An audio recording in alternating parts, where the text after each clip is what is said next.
Work చాలా important. So work is very మనం important. నేర్చినటువంటి విద్యను వర్క్ లో ప్రవేశపెట్టినప్పుడు ఎంతైనా అభివృద్ధి అవుతుంది. Therefore all the knowledge will be made use of when you put it into ఒక work. మొక్కను పెట్టాము. Here a plant is ఈ planted. మొక్కను ఏ యొక్క క్రూర మృగములో క్షీణింప చేయకుండా ఒక కంచెను కట్టాలి. When there is a plant here tender, you should have fence around to protect it. అప్పుడే ఈ మొక్క ఎలాంటి ప్రమాదం లేకుండా అభివృద్ధి నొందుతుంది. Then only the plant will grow into a tree.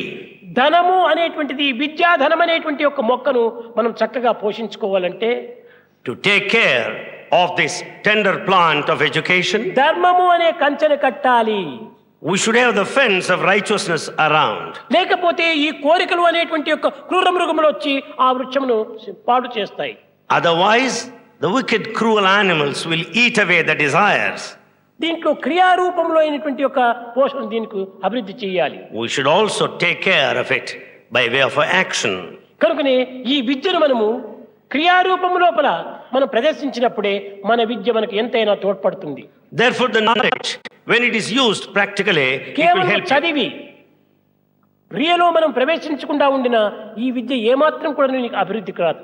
You might be educated. If you don't take to work, it's no use at all.